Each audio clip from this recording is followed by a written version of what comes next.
Sejam todos muito bem-vindos à terceira aula deste curso Maria na Bíblia. E o tema desse vídeo é o nascimento de Jesus Cristo. Eu selecionei aqui três textos do Novo Testamento que falam de forma mais próxima do nascimento de Jesus. O primeiro é o Evangelho de Mateus, capítulo 1, de 18 a 25, que é a visita do anjo a São José. Depois a gente pula para o Evangelho de São Lucas, capítulo 2, de 1 a 20, e a gente retorna para o Evangelho de Mateus, capítulo 2, de 1 a 12. Eu fiz esse corte, esse salto, porque o Evangelho de São Lucas fala do nascimento de Jesus de forma mais próxima. Então, dos acontecimentos ali mais, mais próximos mesmo do nascimento de Jesus. E o Evangelho de São Mateus, na visita dos magos, já é algo um pouco mais distante do nascimento de Jesus. Então, não quer dizer que não estou dizendo que os magos visitaram Jesus depois dos pastores, não é? Enfim, não estou dizendo isso, mas estou dizendo que parece que sim, parece que os magos foram depois dos pastores. Parece que os pastores foram primeiro que os magos. Enfim, em todos os casos, eu não vou me aprofundar nos detalhes externos ao tema do curso, tá? Então, essa aula não pretende esgotar de forma alguma estas três passagens. Tem muitas riquezas que eu vou deixar passar só porque não é o tema do curso, tá? Simplesmente porque não é o tema do curso. Não é por não ver profundidade, por não ver riqueza, ou enfim, ou para não chover no molhado. Não é por isso. Desta vez, de fato, tem muita coisa importante, muita coisa legal, que a gente pode estar tratando em outros vídeos e outros momentos, tá? Em outros quadros que virão, certo? Então, não significa que eu vou deixar batido e pronto, acabou, não. Em outros momentos, eu vou retornar, sim, a esse tema, como, por exemplo, aquilo que eu falei na mensagem de Natal, sobre o presépio. É algo que é uma grandeza do presépio que está nesses textos aqui, que a gente não presta atenção, e que eu toquei lá naquele vídeo que eu não vou tocar aqui, por exemplo, tá? Então vamos lá. Chega de papo. Vamos começar a nossa aula. O Evangelho de São Mateus, capítulo 1, de 18 a 25. O texto diz assim: Eis como nasceu Jesus Cristo. Maria, sua mãe, estava desposada com José. Antes de coabitarem, aconteceu que ela concebeu por virtude do Espírito Santo. É só um contextozinho, aquilo que eu disse no vídeo sobre a Anunciação.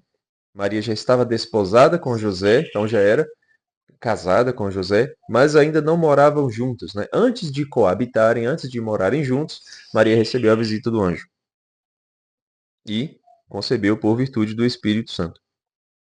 José, seu esposo, que era homem de bem, não querendo difamá-la, resolveu rejeitá-la secretamente. Enquanto assim pensava, eis que um anjo do Senhor lhe apareceu em sonhos e lhe disse: Uma pausa. Se a gente pega esse trecho isolado, fica parecendo que José duvidou da honra de Maria e quis fugir, não é?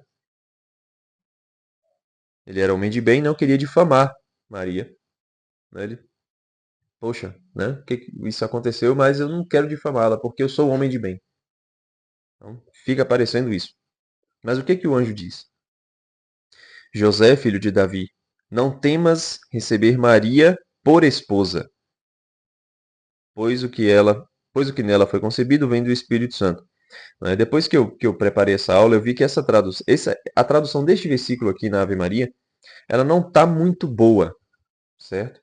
Porque o texto diz: não temas receber Maria, a tua esposa. Não é por tua esposa, certo? Não temas receber Maria por tua esposa, não é isso. Não temas em receber Maria, a tua esposa. Maria já é a esposa de José. Então o anjo está falando para José não temer, não ter fobel em receber Maria. Então, receba Maria. Receba a tua esposa. Não fuja, né? Esse fobel, né? Essa palavra grega aqui para temer, não é esse temor sacro, como o temor do Senhor, é o princípio do saber. É o fugir, né? Aquele fugir de medo, né? A fobia, certo? E aí o anjo continua, para confirmar o que a ideia que a gente está querendo compreender aqui. Pois o que nela foi concebido vem do Espírito Santo. Ela dará à luz um filho, a quem porás o nome de Jesus, porque ele salvará o seu povo dos seus pecados. Então, hoje está dizendo assim, José, não fuja de medo, não tenha fóbeo em receber Maria, a tua esposa, porque o que nela foi concebido vem do Espírito Santo. Por isso, ela dará à luz a um filho a quem tu, José, porás o nome de Jesus. Era o homem que, no dia da circuncisão, levava o menino ao templo e dizia o nome da criança. A mulher não ia no templo no dia da circuncisão, justamente porque ela estava nos dias da sua purificação, segundo a lei mosaica. Então, qual foi o contexto, né? A gente vai ver isso no próximo vídeo, né? Da apresentação de Jesus no templo. Mas 8 dias após o nascimento, José leva o menino ao templo para a circuncisão e diz o nome do menino. O pai é que dizia o nome. Então o anjo está falando aqui que José faz parte do projeto de Deus. O anjo não está falando aqui para José acreditar na honra de Maria porque ele estava duvidando da honra de Maria. Não. José queria fugir porque ele se achava indigno desse projeto. Ele sabia que se Maria estava grávida era por uma ação divina. Ele sabia que Maria era grande demais para ter cometido um ato desonroso, para ter traído ele nesse período de festa de casamento. Ele sabia que Maria era grande demais para fazer isso. E ele era pequeno demais para participar desse projeto de Deus. E aí o anjo está dizendo, não tema, José. Sim, Maria concebeu por virtude do Espírito Santo, beleza, mas você faz parte desse projeto. Você porá o nome no menino. Deus te chamou para esse projeto. Deus te vocacionou para esse projeto. Você será o pai dessa criança. Não o pai biológico, mas o pai que cumpre o seu papel de protetor. Esse é o sentido, tá? Porque se José, sendo homem de bem, né? Interessante que São Mateus, ele é o evangelho do Antigo Testamento. Ele é o evangelho que toca no Antigo Testamento o tempo todo, faz referência o tempo todo, né? A lei, aos livros do Antigo Testamento, aos profetas, enfim. Né? Até no próprio texto aqui, ele vai fazer uma referência a Isaías, né? Alguns versículos à frente. Né? E se está dizendo que São José era um homem de bem, isso significa que se José tivesse duvidado da honra de Maria, ele teria feito o que a lei mosaica manda. Porque se o marido descobre sua mulher em adultério ou desconfia da honra de sua mulher, se a mulher trai o marido, o que a lei mosaica permitia que se fizesse? Que o marido levasse a mulher pelos cabelos até a porta do pai dela e lá a apedrejasse. E essa era a lei, tá? Essa era a lei, era a justiça da época. Se José tivesse feito isso por duvidar da honra de Maria, ele não teria cometido um crime em ter punido. O erro dele teria sido a dúvida e não a punição. Entende? Que não é a questão não é o ato, porque na época era a lei, era o permitido, era a justiça humana da época. A gente pode questionar, né? Essa justiça aí está muito injusta. Claro, está muito injusta essa justiça, né? Mas para a época era a justiça. Para a época era a norma. Se ele fizesse isso, o ato em si não seria um erro, o erro seria a dúvida. Mas se ele não fez isso, se ele nem pensou em fazer isso, como ele era um homem justo segundo a lei dos homens, era um homem de bem, significa que ele não duvidou. Ele duvidou de si. Por isso que o anjo diz essas palavras a ele. E aí continua.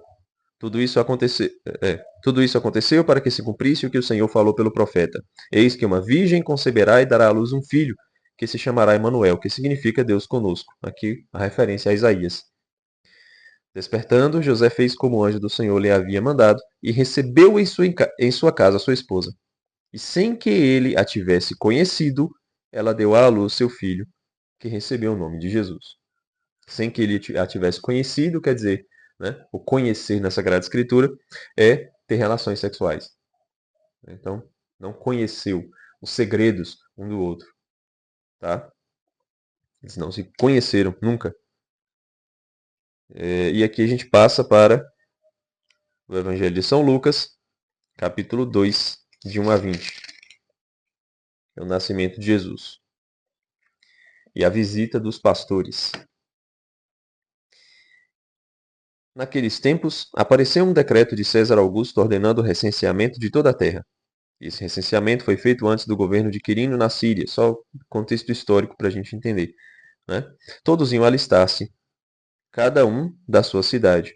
Também José subiu da Galileia, da cidade de Nazaré, à Judeia, a cidade de Davi, chamada Belém, porque era da casa e família de Davi, para se alistar com a sua esposa, Maria, que estava grávida.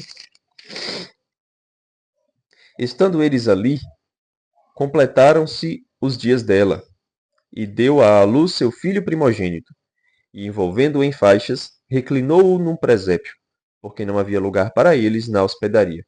Então vamos entender aqui. São José viajou de uma cidade a outra para fazer esse alistamento, certo? Esse recenseamento é algo que desde a época do próprio rei Davi, né, para as casas saberem a quantidade de homens que havia. E aí, como São José era descendente de Davi, ele precisava fazer esse alistamento na cidade natal, na cidade pertencente ao povo de Davi, certo? Ao povo de Judá, a tribo de Judá. E aí eles foram, e lá, durante esse período de viagem, Maria completou seus dias e precisou dar à luz. Só que eles não estavam em casa, na casa deles, certo? Eles não tinham lugar ali para se hospedar, para poder Maria dar à luz. E o que aconteceu? Eles foram para uma manjedoura, para um estábulo, né? Onde havia uma manjedoura, né? Ali no presépio. Uma hospedaria de animais. O lugar que São José achou ali, né? Muito provavelmente com um fenozinho para fazer de cama para Maria se deitar para poder dar à luz. Só que uma coisa que o texto quase passa despercebido é como que Maria deu à luz. Se a gente não presta atenção no detalhe que está aqui no versículo 7, a gente não percebe que Maria ela deu à luz de forma miraculosa. A gente pode imaginar que ela incomodou e deu à luz com dores, né? Como diz o Gênesis 3,16. Depois do pecado de Adão e Eva, Deus pune cada um. Né? O homem trabalhará e comerá o pão com o suor do seu rosto, e as dores da mulher serão multiplicadas. Multiplicarei as dores de teu parto, dará à luz com dores. Né? Tudo isso é consequência do pecado original, o pecado de Adão e Eva. Só que ainda existe uma discussão teológica na igreja para saber se Maria teve dores no parto ou não. O que o texto parece dizer? Maria, depois de dar à luz, enrolou seu filho em faixas e o colocou num presépio. Né? Enfaixou-o e o deitou numa manjedoura. Veja, quem aqui já assistiu a um parto normal sabe que é praticamente impossível uma mulher que acaba de dar à luz ter força para enrolar o seu próprio filho e colocá-lo ali no berço. Né? É praticamente impossível. Não é 100% impossível, porque existem casos que a mulher sente poucas dores, né? Enfim. Mas um parto normal, em que a mulher não fica exausta e São José provavelmente estava por ali, né? Tem uma versão da tradição de que diz que São José foi procurar alguém para ajudar, e quando ele voltou, Maria já tinha dado à luz, né? Tem até a visão da Beata Ana Catarina Emmerich, que é algo portentoso a visão dela, né? Que São José saiu, quando ele olhou para trás, uma luz gigantesca, né? Lá no presépio, enfim. Mas em todos os casos, o que o texto está deixando aqui? Né? O que o texto da Sagrada Escritura está deixando? Independente se São José estava no momento ou se ele saiu, né? É que Maria, ela fez isso. Se ela fez isso, é óbvio que ou ela está nessa pequena porcentagem das pessoas que não se desgastam muito, tá? Que é algo quase impossível, né, de se acontecer, ou ela de fato não teve dores no parto. O parto dela foi um parto miraculoso, um parto onde Cristo saiu do ventre de Maria sem romper o seu ímen, sem romper a sua virgindade, preservando a virgindade de Maria. Esse é o dogma da virgindade perpétua que nós católicos cremos, que Maria foi virgem antes do parto, foi virgem durante o parto e permaneceu virgem depois do parto. Virgem perpétua. É virgem e mãe, né? A sempre Virgem Maria. Esse é o sentido. Então não foi somente a concepção virginal, não foi somente a ausência de relações sexuais depois do nascimento de Cristo, mas também o parto, o próprio parto, não rompeu a sua virgindade. Né? Porque de dentro para fora, ao sair o menino, se fosse um parto doloroso, né, provavelmente teria rompido. Mas foi um parto miraculoso. Nós não sabemos como se deu, certo? Detalhadamente, mas nós sabemos que após dar à luz, Maria teve força e vigor suficiente para ela mesma enrolar o seu filho em faixas e colocá-lo no presépio, e colocá-lo na manjedoura. E aí o texto continua. Havia nos arredores uns pastores que vigiavam e guardavam seu rebanho nos campos durante as vigílias da noite. Um anjo do Senhor apareceu-lhes e a glória do Senhor refugiu ao redor deles. E tiveram grande temor. O anjo disse-lhes: Não temais, eis que vos anuncio uma boa nova, que será alegria para todo o povo. Né? Só um detalhe, os anjos não saudaram os pastores, né? Como saudou Maria lá no começo. Hoje vos nasceu na cidade de Davi um Salvador, que é o Cristo Senhor, o Messias esperado. Isto vos servirá de sinal. Achareis um recém-nascido envolto em faixas e posto numa manjedoura. E subitamente ao anjo se ajuntou uma multidão do exército celeste que louvava a Deus e dizia: Glória a Deus no mais alto dos céus e na terra paz aos homens, objetos da benevolência divina, ou aos homens de boa vontade. Depois que os anjos os deixaram e voltaram para o céu, falaram os pastores uns com os outros: Vamos até Belém e vejamos o que se realizou e o que o Senhor nos manifestou. Foram com grande pressa e acharam Maria e José e o menino deitado na manjedoura. Né? A cena do presépio. Os pastores encontraram. Vendo-o, contaram o que se lhes havia dito a respeito deste menino. Todos os que os ouviam admiravam-se das coisas que lhes contavam os pastores. Maria conservava todas essas palavras, meditando-as no seu coração. Voltaram os pastores, glorificando e louvando a Deus por tudo o que tinha ouvido e visto, e que estava de acordo com o que lhes fora dito. Eu concluí o texto porque ia ficar só um versículo, né? Mas vamos voltar aqui ao versículo 19. Maria conservava todas essas palavras, meditando-as no seu coração. É a primeira vez que o Evangelho fala disso, né? Essa famosa frase, que Maria guardava as coisas no coração.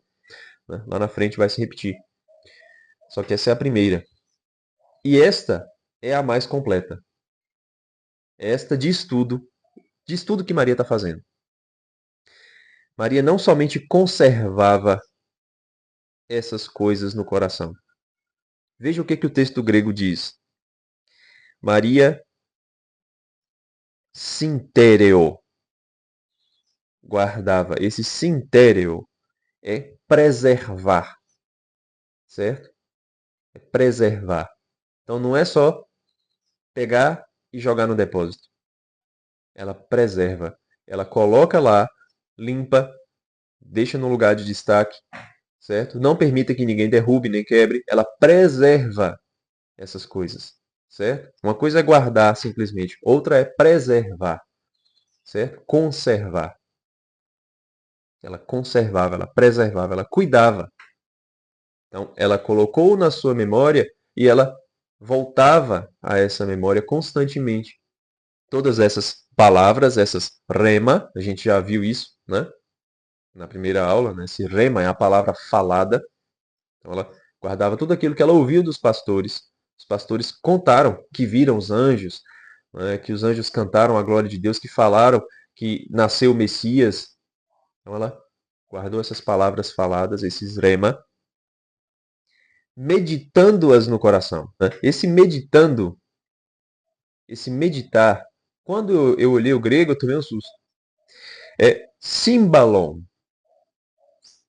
Ela simbalon no coração, no cardia, né? Seu cardia. Mas esse símbalon, ela juntou, ela pegou junto. O que é o símbolo? E muito providencialmente, eu já fiz a primeira aula da oficina de simbólica, tá aí uns 2 ou 3 vídeos atrás, vocês procurem aí no meu canal, tá? A definição de símbolo. O que é símbolo? Maria, ela preservava as palavras faladas dos pastores, as coisas que ela ouvia acerca de seu filho, e ela simbolum. Ela juntava as peças. Ela fazia o processo de simbolização dessas palavras. Ela juntava o símbolo e o seu significado. Ela juntava os cacos do vaso.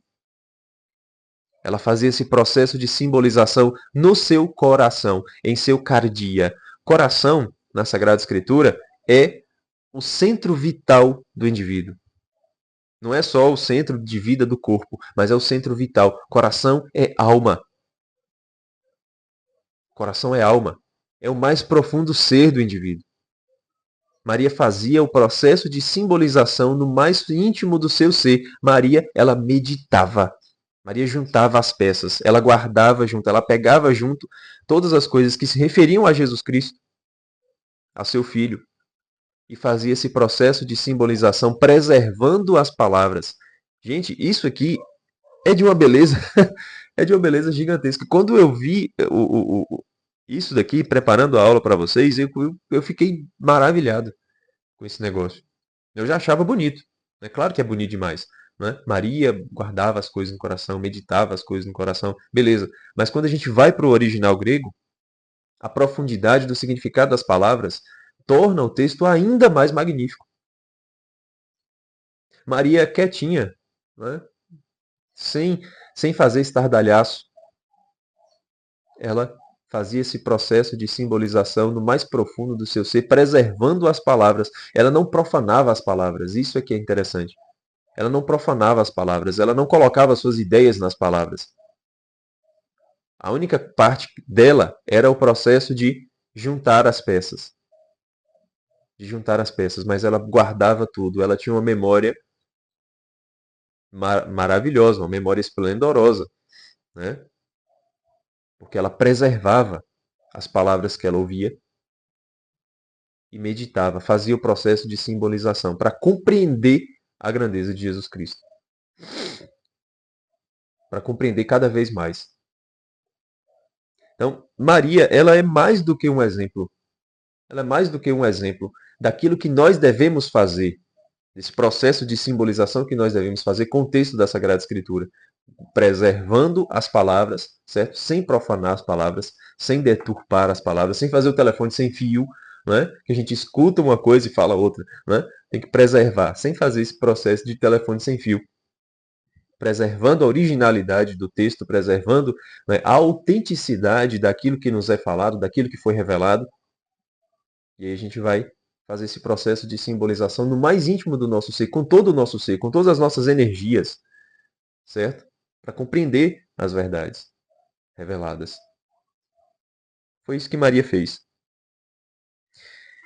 E aí agora a gente retorna para o Evangelho de São Mateus, capítulo 2, que é a visita dos magos. Tem toda aquela história, né, que os magos, eles veem a estrela, né, e aí acham que o rei nasceu junto com o rei atual, que é Herodes, vão lá falar com Herodes. Herodes chama, né, os escribas e os mestres da lei para interpretar esse negócio de nascimento de rei, né, fica com inveja e mente para os magos. Ah, quando vocês acharem o rei, porque os escribas não acharam, né, os mestres da lei, os príncipes dos sacerdotes, perdão, né, não sabiam, só sabia que tinha que nascer em Belém. causa da profecia de Malaquias, de Miqueias. Aí ele fala, não, se vocês acharem esse menino, me fala aí onde é que tá que eu vou lá adorar ele também. Só mentira, só enfuca. E, então, eu vou continuar aqui a leitura mesmo do texto a partir do versículo 9, certo? Diz assim: Tendo eles ouvido as palavras do rei, partiram. Viu que Herodes não sabia era de nada. Eis que a estrela que tinham visto no oriente os foi precedendo até chegar sobre o lugar onde estava o menino e ali parou. A estrela estava indo, eles foram seguindo e aí a estrela parou sobre o presépio. E os magos perceberam que estaria ali.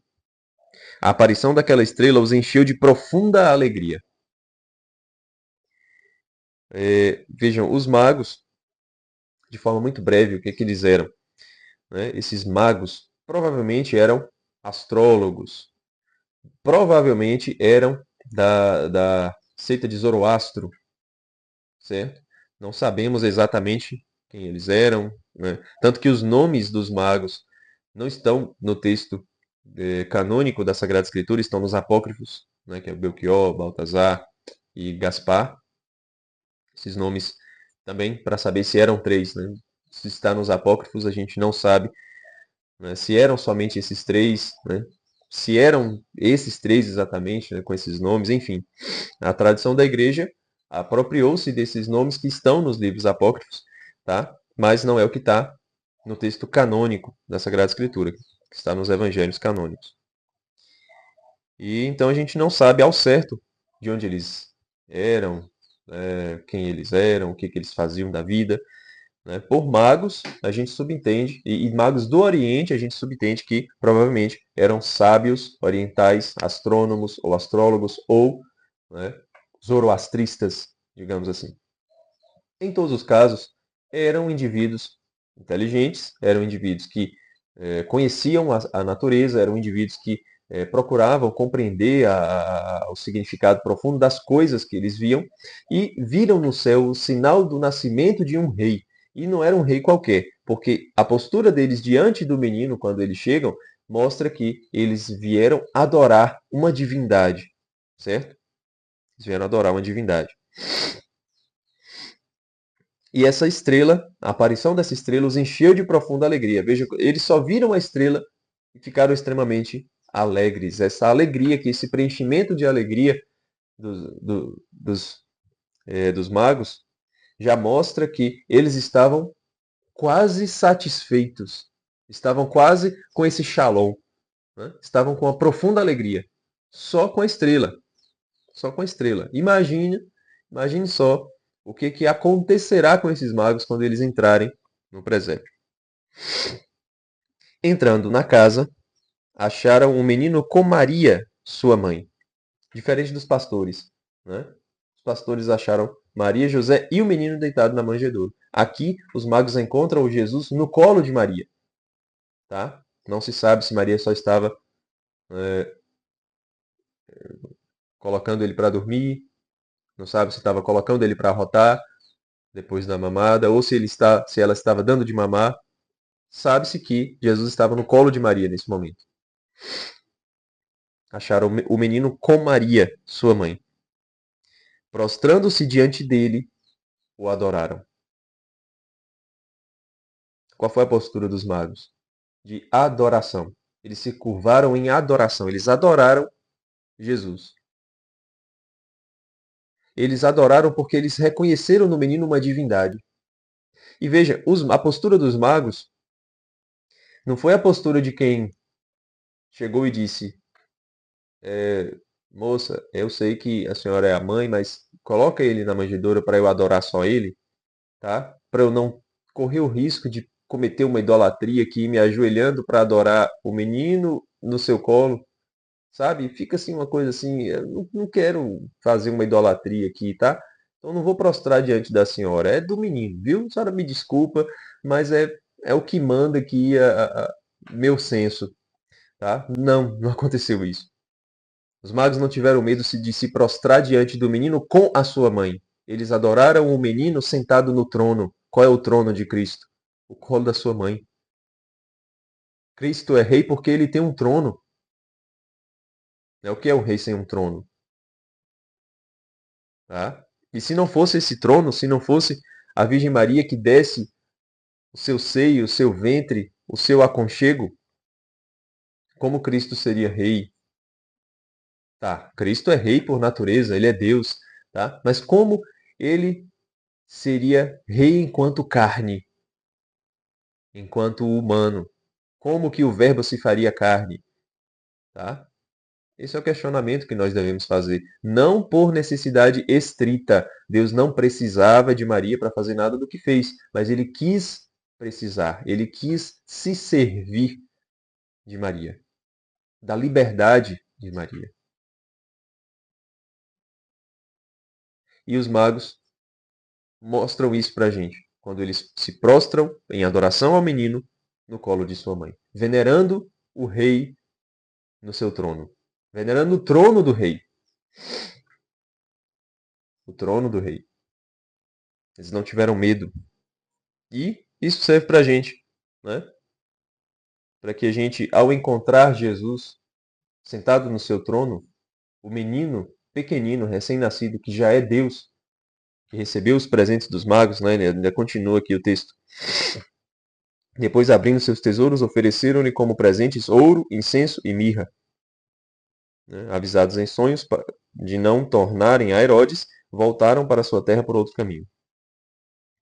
Então, ainda ofereceram presentes, né? Esses presentes são simbólicos, tá? Da grandeza de significado desses presentes que a gente pode estar tratando em outro momento, né? Eu posso dizer de forma simples, né, algo que provavelmente vocês já ouviram, que ouro, incenso e mirra são símbolos da divindade e humanidade de Cristo e da realeza, né? O ouro para o rei, né? O incenso para o Deus e a mirra para o humano, certo?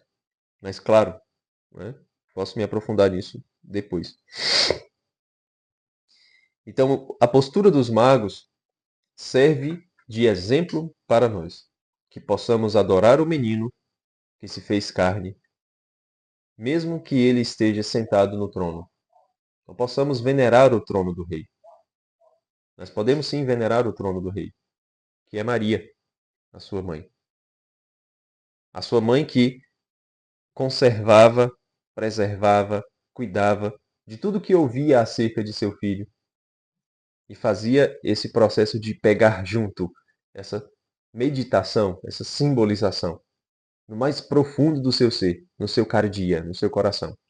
Então, é isso que eu tinha para falar nesta aula. Agradeço, né, por vocês estarem acompanhando esses vídeos. Né? Se você está chegando agora, né, veja aí as 2 aulas anteriores sobre o curso e aguardem as próximas, tá certo? Não deixe aí também de curtir, de compartilhar, de se inscrever no canal, de conferir as notificações, certo? Ativar as notificações para que, né, você não perca os próximos e para que outras pessoas também, né, recebam esse vídeo, tá bom? Um abraço e até a próxima.